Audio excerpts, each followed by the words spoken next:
வணக்கம் மக்களே. யாருக்கெல்லாம் ஸ்வீட் சாப்பிட்றது ரொம்ப பிடிக்கும்? அப்போ இந்த ஒரு பதிவு உங்களுக்காக தான். ஸோ ஸ்வீட்னா என்னங்க? நம்ம சர்க்கரை போட்டு சாப்பிட்றதா? இல்லை, வெல்லம் போட்ட ஸ்வீட்டை சாப்பிட்டா ரொம்பவே ஆரோக்கியமாக இருக்கும்.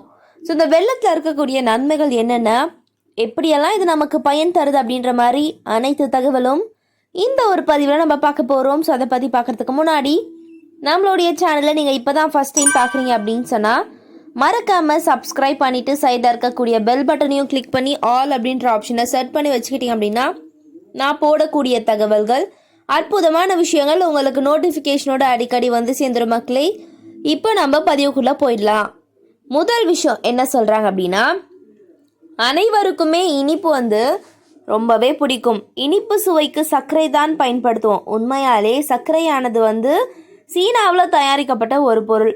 சொல்லப்போனால் நிறையவே வந்து சர்க்கரையை பயன்படுத்தினா நாளடைவில் வந்து மக்களால் வந்து பிரச்சனைகளை அனுபவிக்க நேரிடும் அப்படின்னு சொல்கிறாங்க. ஆனால் சர்க்கரையை விட வெல்லம் நிறையவே நன்மைகளை தருது. ஸோ வந்து கரும்பு சாற்றினால் தயாரிக்கப்பட்ட வெல்லத்தை நீரில் கரைத்து குடித்து வந்தால் இவை வயிறு எரிச்சலை தணிக்கும், குளிர்ச்சியுடன் வைத்துக்கொள்ளும் அப்படின்னு சொல்கிறாங்க. அதிலும் இந்த முறையை வந்து பார்த்திங்கன்னா கோடையில் செய்தால் குளிர்ச்சி அடையும். ஸோ வந்து உடல் சூடு அதிகரித்து ரொம்பவே வந்து ஆக்ரோஷமாக உஷ்ணமாக இருக்கக்கூடிய நம்மளுடைய உடலுக்கு வெல்லம் கரைத்த தண்ணியை வைத்தே நம்ம குளிர்ச்சி அடைஞ்சிடலாம் அப்படின்னு சொல்கிறாங்க. அடுத்த விஷயம் நல்ல தூக்கம்ங்க. வெல்லத்தில் மெக்னீஷியம் அதிக அளவில் இருக்குது. மேலும் இதில் இருக்கக்கூடிய காம்ப்ளெக்ஸ் சர்க்கரையானது நரம்புகளை ரிலாக்ஸ் அடைய செய்யுது. அதிலும் இதனை வந்து ரொட்டியுடன் சேர்த்து இரவில் வந்து சாப்பிட்டா நல்ல நிம்மதியான தூக்கத்தை பெறலாம் அப்படின்னு சொல்கிறாங்க. அடுத்த விஷயம் உடல் எடை குறைவு. எடை குறைய வெல்லம் சாப்பிடணுமா அப்படின்னு நீங்கள் வந்து ஆச்சரியமாக பார்க்கலாம். சர்க்கரையுடன் ஒப்பிடுகையில் வெல்லத்தில் கலோரியானது குறைவான அளவிலேயே இருக்குது. சர்க்கரையில் வந்து எளிதான வகையில் குளுக்கோஸ் ஆனது இருக்குது. ஆனால் வெல்லத்தில் அது மிகவும் கடினமாகவும் செரிமானம் அடைவதற்கு தாமதமாகவும் இருக்கும். மேலும் வெல்லத்தில் நல்ல ஆரோக்கியமான கார்போஹைட்ரேட்டுகள் நிறைந்திருக்கு.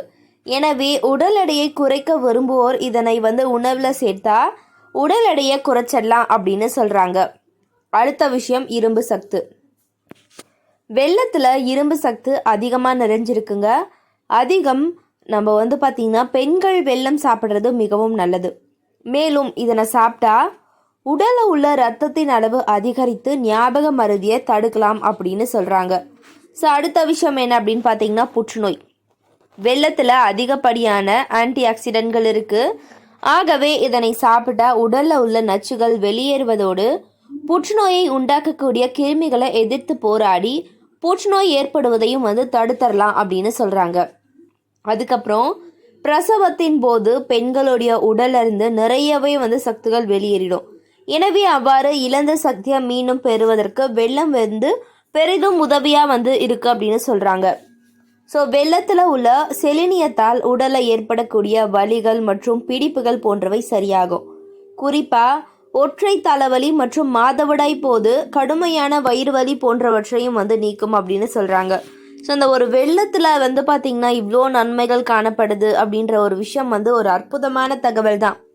ஏன்னா இனிப்புக்கு நாம் பயன்படுத்தக்கூடிய ஒரு பொருளின் மூலியமாக நமக்கு நன்மைகள் தருது அப்படின்னாவே எல்லாருக்குமே வந்து ரொம்பவே நல்லது தானேங்க. ஸோ வந்து அதே மாதிரி வெயிட் லாஸ் பண்ண, நான் சொன்னல வெயிட் லாஸ் பண்ண ரொம்பவே நல்லது. அதுக்கப்புறம் வந்து உங்களுடைய இளமையை பாதுகாக்கக்கூடிய ஒரு விஷயமா வந்து அற்புதமாக இருக்கக்கூடியது அப்படின்னு சொல்கிறாங்க. சர்க்கரைக்கு பதிலாக வெல்லம் சாப்பிட்றது அவ்வளோ நல்லதுங்க. ஸோ வெல்லத்தில் அதிக வைட்டமின்கள், தாதுக்கள் மற்றும் சர்க்கரையை விட குறைந்த சுக்ரோஸ் போன்றவை காணப்படுது.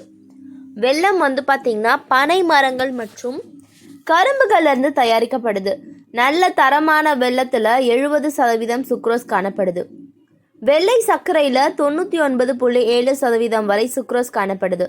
இந்தியாவில் வர்த்தக மற்றும் தொழில்துறை அமைச்சகத்தின் கூற்றுப்படி உலகில் வெல்லத்தில் 70%க்கும் அதிகமானவை இந்தியாவில் ஏற்றுமதி செய்யப்படுது அப்படின்னு சொல்கிறாங்க.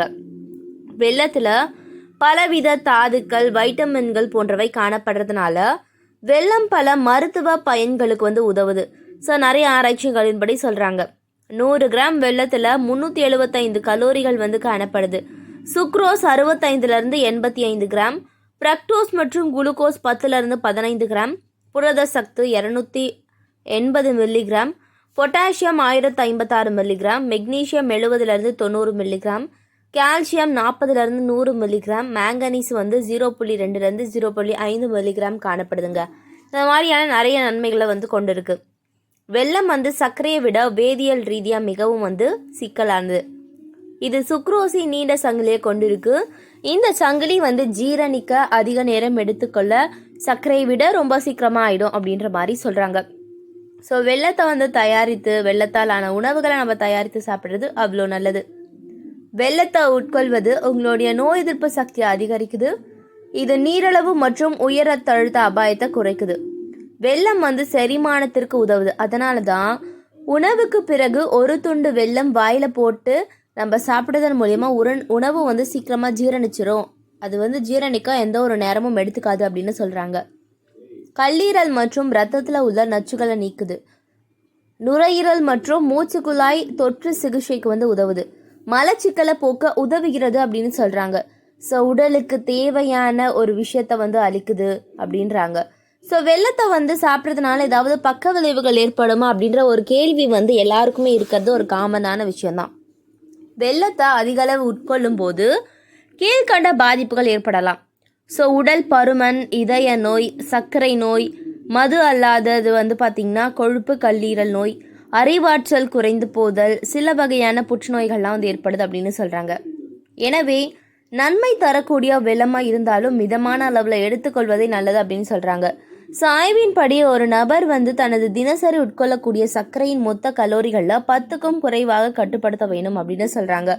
ஸோ வெல்லத்தை வைத்து வந்து என்ன மாதிரி செஞ்சு சாப்பிட்லாம் அப்படின்னு கேட்டிங்கன்னா, ஒன்றும் இல்லை, ரொம்ப சிம்பிளான ஒரு விஷயம் சொல்கிறேன்.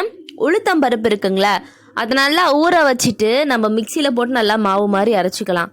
அதுக்கப்புறம் நீங்கள் அதை வந்து வானலில் போட்டுட்டோ இல்லைனா வந்து ஏதாவது ஒரு குண்டால் போட்டோ நல்லா அதை வந்து காய வைக்கணும். நல்லா காஞ்சி அது நல்லா கொதிக்கணும். கொதிச்சிட்ட பின்னாடி வெல்லத்தை சேர்த்து ஆட் பண்ணிக்கோங்க. அதுக்கப்புறம் வந்து உங்களுக்கு தேவையான அளவு விருப்பப்பட்ட திராட்சை, முந்திரி, பாதாம் இது மாதிரி ஏதாவது போட்டு நல்லா கலக்கிட்டே இருக்கணும். அது நல்லா கொதி வந்து நல்லா வந்து அந்த வாசனை மனம் வரும். அந்த வெல்லத்தின் மனம் வந்து நல்லா வரும். இப்போது நீங்கள் வந்து அதை சாப்பிட்டீங்கன்னா ரொம்பவே சுவை. குழந்தைகளுக்கு கூட இதை கொடுக்கலாம். ரொம்பவே வந்து நல்லா இருக்கும். அதே சமயம் எந்த ஒரு பிரச்சனையும் இருக்காது. நிறையவே வந்து இரும்பு சத்து.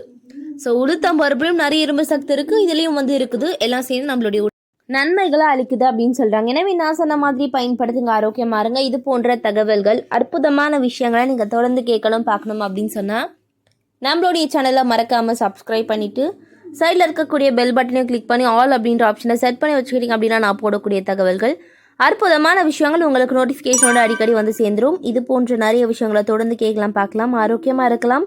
நன்றி, வணக்கம் மக்களே.